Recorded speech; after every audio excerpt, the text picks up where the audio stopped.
There have been numerous rumors circulating about the iPhone 16 and its emphasis on AI or artificial intelligence, particularly in relation to iOS 18. Some sources suggest that Apple might take it a step further than its competitors by incorporating additional hardware for AI processing. One of these rumors comes from the reputable leaker Jeff Pu, who claims that Apple is making modifications to the A18 Pro chip specifically for on-device artificial intelligence. Pu also mentions that Apple is accelerating the production of the A18 Pro chip earlier than usual. As we delve deeper into Apple's AI plans for this year, we are learning more about how they will balance on-device AI with cloud-based solutions. Pu, a reliable source for Apple chip rumors, stated in an investor note, "According to our supply chain checks, we are witnessing a rise in demand for Apple's A18, while the volume of its A17 Pro has remained stable since February. We observe that Apple's A18 Pro, the 6 GPU version, will have a larger die area compared to the A17 Pro, which could set a trend for edge AI computing. Increasing the die area of a chip allows for more transistors and specialized components, typically resulting in improved performance. However, larger die sizes also come with risks of defects and design flaws, potentially affecting energy efficiency and heat dissipation. Apple will need to find a balance as they increase A18 Pro production in preparation for the iPhone 16 launch later this year. Edge AI computing, on the other hand, involves processing artificial intelligence directly on the device rather than in the cloud. Apple is expected to take a hybrid approach to AI features this year, utilizing cloud infrastructure, possibly in collaboration with Google, for some features, while keeping others entirely on the device.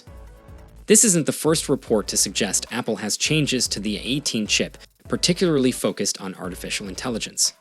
A report last month suggested that the A18 will greatly increase the number of built-in AI computing cores with a more powerful neural engine. Both the iPhone 16 and iPhone 16 Pro are expected to feature a version of the A18 chip this year. Currently, the iPhone 15 uses the A16 chip, and the iPhone 15 Pro uses the A17 Pro chip. Jeff Pu's report today seems to suggest that only the A18 Pro, destined for the iPhone 16 Pro and iPhone 16 Pro Max, will feature the AI-focused changes.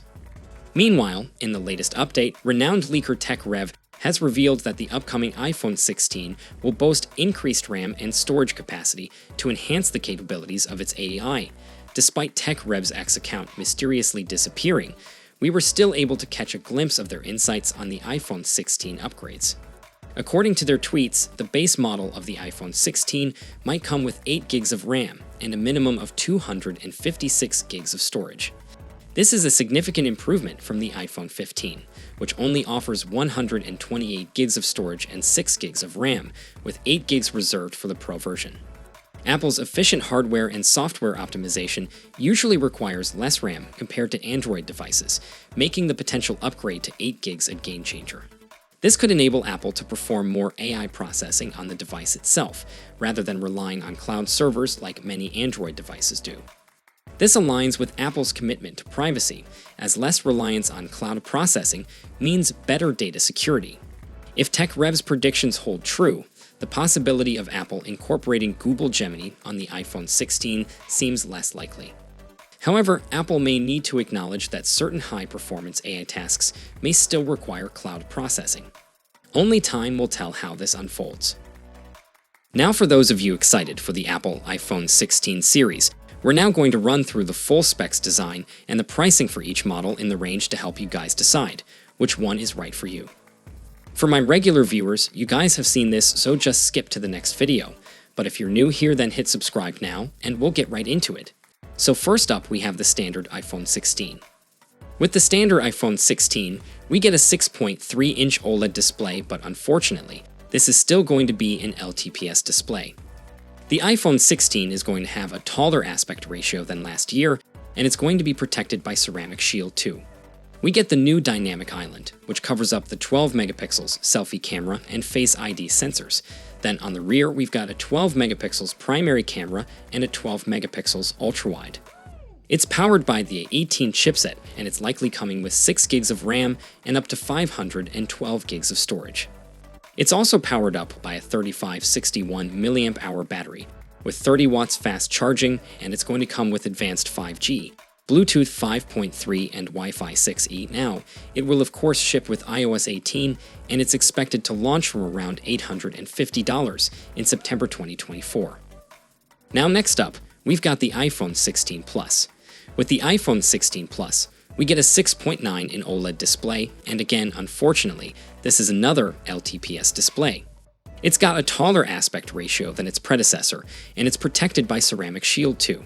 We get the new Dynamic Island, which covers up the 12 megapixels selfie cameras and Face ID sensors. Then on the rear, we've got a 12 megapixels primary camera and a 12 megapixels ultra-wide. It's powered by the A18 chipset, and it's likely going to come with a choice of 6 gigs of RAM and up to 512 gigs of storage. It's powered by a 4006 mAh battery with 30 watts fast charging, and it comes with the advanced 5G, Bluetooth 5.3 and Wi-Fi 6E. Now, of course, it ships with iOS 18, and it's expected to launch from around $950 in September 2024. Next up, we got the iPhone 16 Pro. Now the iPhone 16 Pro has a 6.3 in 120Hz LTPO OLED display. It's got a taller aspect ratio than its predecessor, and the Pro is protected by Ceramic Shield 3. We get the new Dynamic Island, which covers up the 12 megapixels selfie camera and Face ID sensors. Then on the rear, we get a 48 megapixels primary camera, a 48 megapixels ultra-wide camera, then we've got a 12 megapixels tetraprism camera with 5 times optical zoom. It's powered up by the A18 Pro chipset, and it comes with 8 gigs of RAM and up to 1 terabyte of storage, and it's also powered by a 3450 mAh battery, and fast charging is still unknown at the moment, but we do expect some improvements, and of course it comes with the advanced 5G, Bluetooth 5.3, and Wi-Fi 7.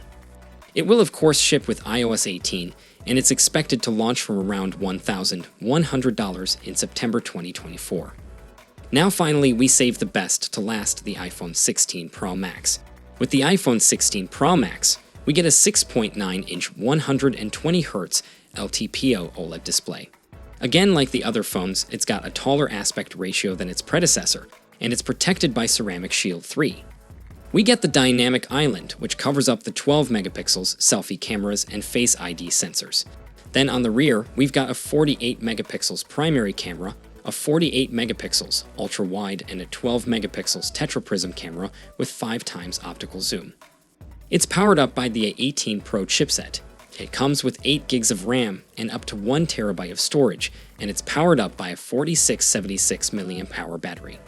As with the 16 Pro, we don't know the fast charging at the moment, but we do expect to see some improvements.